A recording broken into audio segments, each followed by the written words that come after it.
"Can I sit here just for a minute?" whispered the one-legged girl. The CEO looked up and said softly, "You're beautiful." The morning air carried the chill of late autumn, crisp with the scent of rain-washed leaves. Seattle was quiet, overcast as usual. But inside Harbor Brew, the warmth of brewing coffee and the hum of conversation made the world feel smaller, cozier. Harper Lane stood just outside the door, adjusting the strap of her sketchbook and gripping her crutch tighter. Her ponytail had loosened from the walk, strands of golden hair brushing her cheek. She exhaled slowly. One more step. The bell above the cafe door chimed softly as she entered. The place was packed, every seat filled, every corner buzzing with small talk and glowing laptop screens. Harper's eyes scanned the room. Her right leg trembled from the effort. Her left, ending just above the knee, rested on its custom prosthetic, steady but sore. She moved carefully through the narrow aisle. "Excuse me, is this seat?" A woman shook her head before Harper could finish. Another table avoided eye contact. A couple slid their cups closer together, forming a subtle wall of disinterest. There it was again, that look. Pity, tangled with discomfort. The way people paused just long enough to decide she wasn't worth the interruption. Harper swallowed, jaw tight, and pressed forward. Only one table remained near the window. A man in his early 30s sat across from a little girl who swung her legs while dipping a croissant into her hot chocolate. The man looked calm, glancing between his tablet and the child, smiling at her chatter. Harper hesitated, heart pounding. Her fingers tightened around her crutch until her knuckles whitened. Then she stepped closer. "Can I sit here? Just for a minute?" she whispered. The little girl's face lit up instantly. "Yes," she said brightly. The man looked up, surprised, but not unkind. He stood immediately, moving his tablet and coffee aside, and pulled out the nearest chair. "Of course," he said quietly. Harper's hands trembled as she eased herself into the seat, adjusting her angles so her prosthetic wouldn't bump anything. Before she could reach down to shift the side table, the man did it himself. Quietly, respectfully. No staring, no questions, just kindness. A few people across the room glanced over, not at Harper, but at him. Something about the small gesture softened the air. The little girl tilted her head. "Are you okay, lady?" Harper let out a breath that was almost a laugh. "Yes, sweetie. I just needed to sit. Today is a hard day." The man gave a small, understanding nod, one that didn't demand explanation. Silence settled between them. The child, Olive, nibbled on her croissant, then offered Harper a piece with both hands, as though it were something sacred. "You can have some," she said. "It's not sad food. It's happy food." Harper blinked, then smiled. "Thank you." A server passed by, and the man quietly gestured for an extra cup. Harper noticed, but he didn't comment. He wasn't performing kindness. He simply existed kindly beside her. Harper rested her sketchbook on the table, fingertips tracing the wood grain like a memory. She remained quiet. The man sipped his coffee calmly. Olive hummed a made-up tune, swinging her feet beneath the table. For a brief moment, Harper let her shoulders drop. Outside, yellow leaves drifted down in slow circles, unnoticed by most. Inside, three strangers shared one small table. And for Harper, the world, just for a minute, felt less lonely. The cafe's low hum wrapped around them like a soft blanket. Clinking cups, gentle jazz, rain misting the windows. Harper held the warm mug the server brought her. Her first sip felt like comfort more than caffeine. Olive launched into a stream of childlike stories, jumping from unicorns to pancakes without warning. Harper nodded along, a faint smile tugging at her lips. Small, hesitant, but real. Adrian, quiet and observant, watched without interrupting.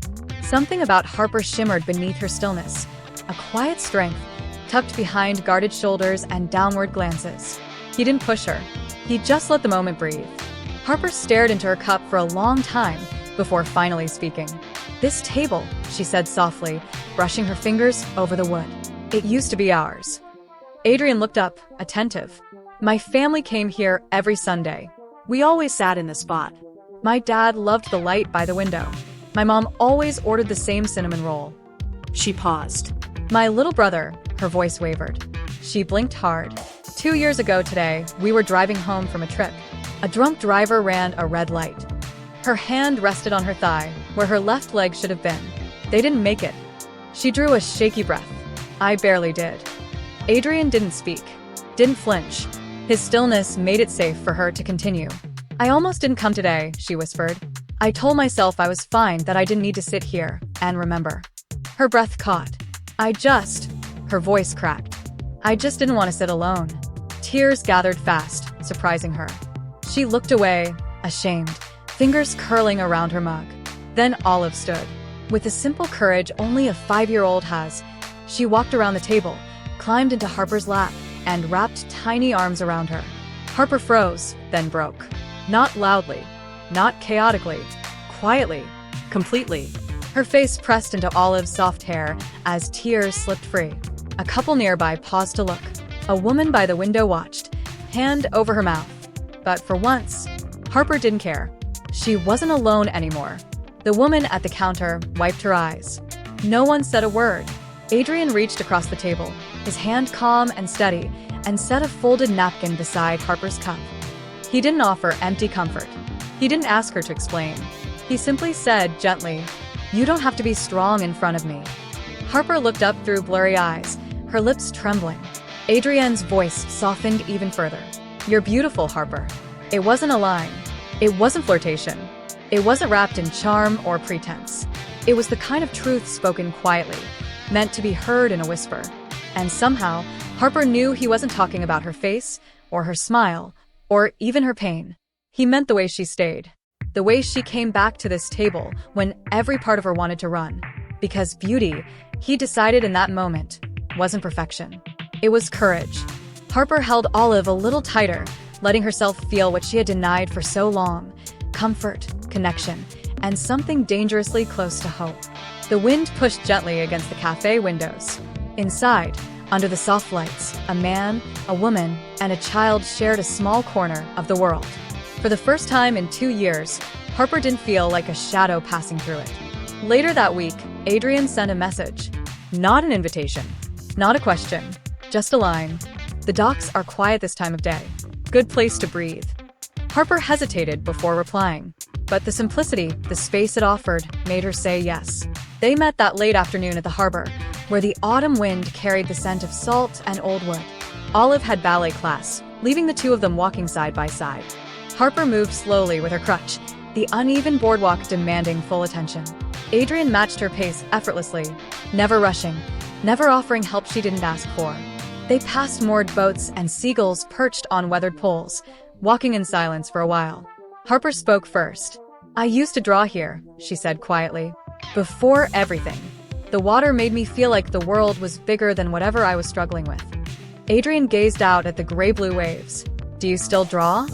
"Sometimes," she replied, tucking a strand of hair behind her ear. "I freelance now.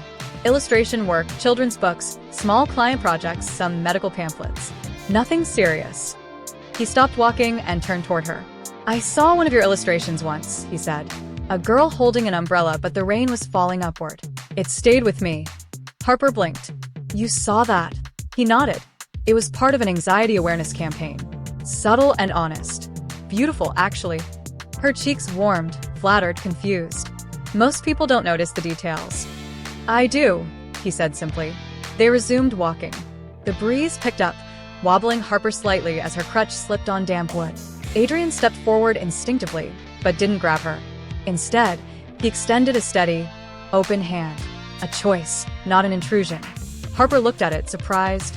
Then she smiled softly and took it for a second, steadying herself. Around them, a few strangers paused, an older couple on a bench, a man with a fishing rod, a woman walking her dog. They didn't stare, but they smiled quietly, witnessing something gentle, something honest. "I'm okay," Harper said with a shaky laugh. "I know," Adrian replied. "I just didn't want you to be alone in the almost." They walked farther, and Harper found herself speaking more than she expected, about the accident, about the strange stillness afterward, about how she sometimes avoided mirrors or... Harper spoke quietly about how she couldn't bring herself to wear anything above the knee, even in the summer. "I don't hate my body," she said, "but I haven't quite forgiven it either." Adrian didn't offer platitudes. He didn't soften his voice with sympathy. He simply looked ahead and said, "You survived something that was meant to end you. That's not failure, Harper. That's power." She stared at him for a long moment, unsure how to respond. Then, from behind them, a small voice rang out. "There you are." They turned to see Olive skipping down the dock in ballet shoes and a crooked headband. She ran straight to Adrian and grabbed his hand. "Did you know," Olive said breathlessly, "that seagulls can drink salt water and not get sick?" Harper laughed, the sound light and surprised. Olive turned to her with wide, hopeful eyes. "Are you coming back to the cafe next week?" "I might," Harper replied with a soft smile. "Good," Olive declared proudly, "because Uncle Adrian says pretty ladies always have a seat at his table." Harper's face flushed a shade, pinker than the sky behind her. Adrian looked mortified. "Olive, what?" She shrugged. "You said it." Harper looked away, flustered yet smiling. Truly smiling. Not the sad kind. The real kind. As the sun dipped lower, the three of them stood there, an unexpected trio stitched together, not by duty or design, but by something gentler. Understanding. The kind you don't expect. The kind you trust. The days that followed didn't feel like a sudden shift, but more like a quiet blending. One small moment folding into another. Harper had never expected to be invited into anyone's life again, especially not into a life like Adrian Cole's. But there she was on a Saturday afternoon, sitting beside Olive in a row of cushioned chairs, watching little girls twirl in pink tutus behind the studio window. Olive waved every time she spotted Harper, far more often than necessary. Adrian leaned close, smiling. "I think she's dancing better just because you're here." Harper rolled her eyes, but she blushed anyway. A routine formed naturally. Weekend outings. Coffee breaks. Slow walks where Olive skipped ahead and Harper talked to Adrian about everything, from art to how inaccessible most public bathrooms still were. One afternoon, Adrian invited Harper to his office at Caltech. He didn't explain why until she arrived. "I want her thoughts," he said, pulling up a prototype interface. "We're designing an app to help disabled patients communicate needs during recovery. But something in the emotional tracking screen feels off." Harper studied the layout, pointing out subtle issues. Color contrast, emotional range, spacing for neurodivergent users. Adrian watched her speak, impressed. "You've thought about this more deeply than half my team," he said. She smiled faintly. "I've lived it." By the time they left the office, something between them felt different. Closer. Warmer. Harper didn't know how to name it, and part of her was afraid to try. It wasn't just compatibility. It was the way he looked at her. Not with pity, but with full, quiet respect. But even the softest connection can be cut sharp by a single moment. It happened on an ordinary Tuesday. They were at Harbor Brew, Olive sipping hot chocolate beside a sketch pad Harper had brought for her. Harper was laughing at something Adrian said when an older woman at the next table leaned over with a too-wide smile. "Are you two together?" she asked brightly. "How sweet. A man like you choosing to sit with someone like her?" Silence dropped like a stone. Adrienne's brow tightened. "Excuse me?" "Oh, I just mean," the woman faltered, suddenly aware. "It's good of you." Harper didn't hear what came next. She stood quickly. Too quickly. Mumbled something about needing to go. Adrian reached for her arm, but she gently pulled away. Outside, the cold hit harder than usual. It wasn't the woman's words. Not exactly. It was the echo they awakened. Echoes Harper had tried to bury. The ones whispering that someone like Adrian could only be kind to someone like her out of guilt or charity. She didn't return his calls that night, nor the next day. Then, quietly, something appeared on her front porch. A wooden stool. Simple. Sturdy. Handcrafted. The seat smooth and rounded, the legs short, low enough to sit on when unbuckling a prosthetic or just needing a breath. Beside it lay a folded note. "I know it's not the same as being understood, but it's a start. Thought this might help when you're tired of standing, or just need a second to breathe." No signature. No need for one. Later that night, Harper sat on the stool, unbuckling her prosthetic with a long, exhausted breath. The stool didn't wobble. It held her, like it had been made just for her. Because somehow it had. She closed her eyes and let the silence settle. Not the heavy kind. The kind that says someone sees you, and they're not going anywhere. It started with a phone call Harper wasn't supposed to overhear. She had stopped by Caltech at Adrian's invitation to pick up some sketches he wanted her to review. Nothing formal, just a quick visit. The receptionist let her in with a smile, mentioning Adrian was finishing a meeting. But the office door was slightly ajar. And inside, a voice, sharp, confident, floated through the gap like a perfume that stung. "I know we had problems, Adrian," the woman said. But let's be honest. You and I were power. Together, we looked like the future. Harper froze. She didn't mean to listen.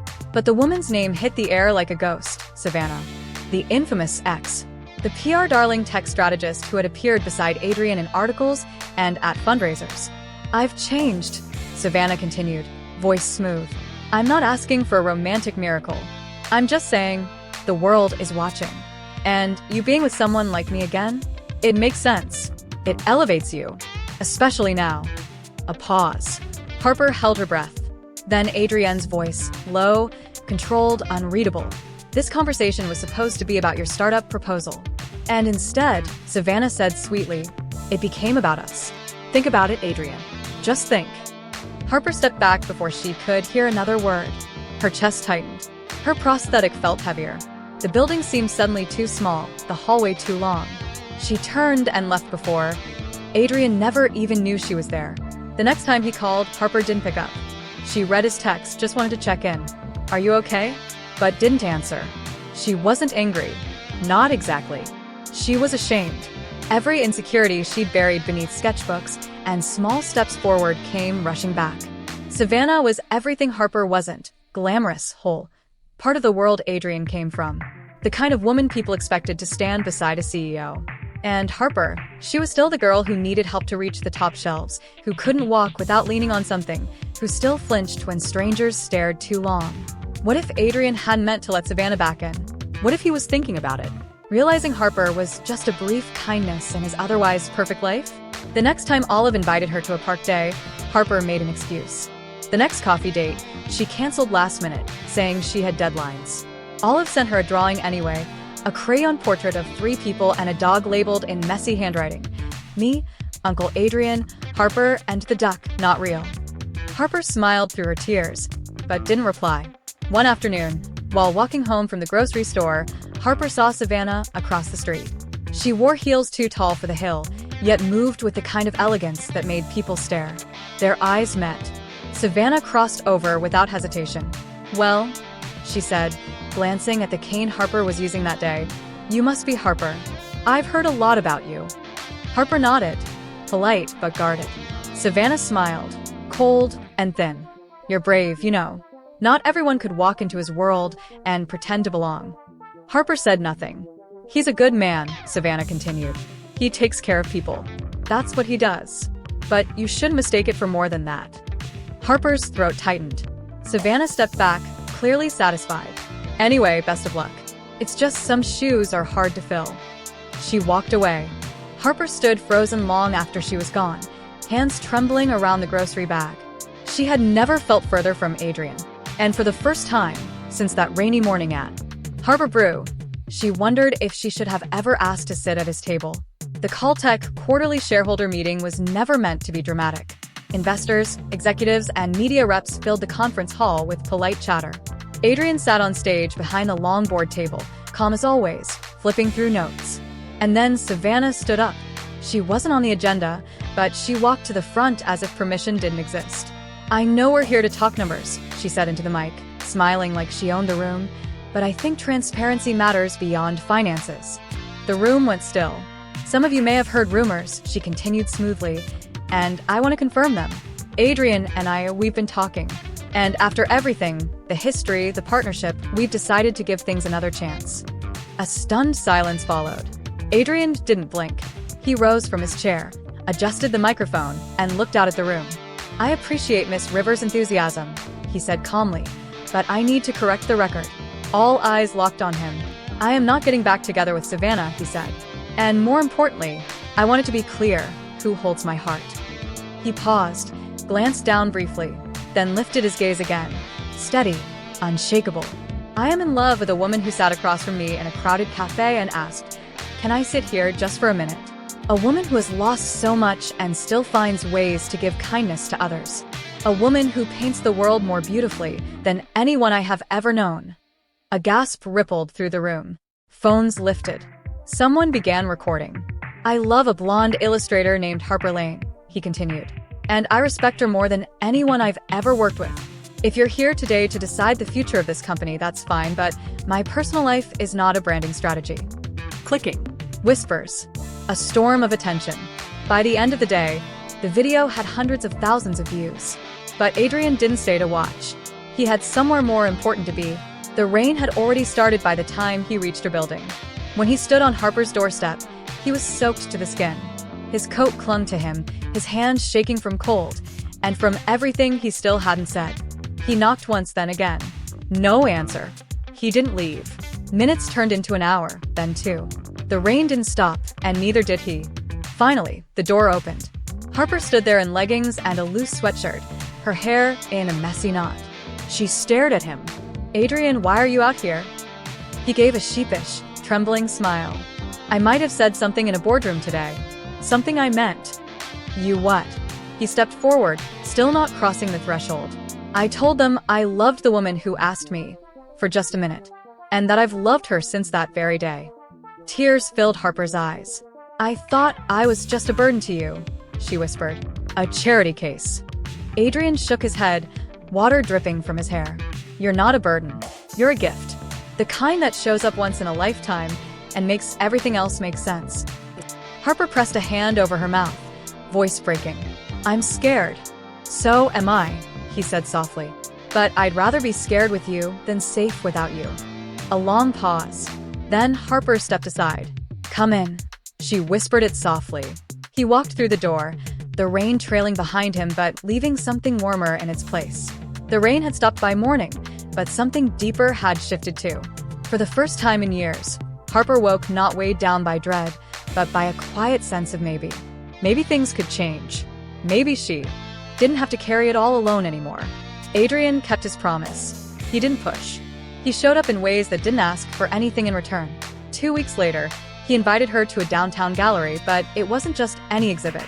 It was a showcase hosted by Caltech's Community Outreach Division in partnership with a new initiative, Art for Impact, created to bring emotional expression and visual communication into medical spaces.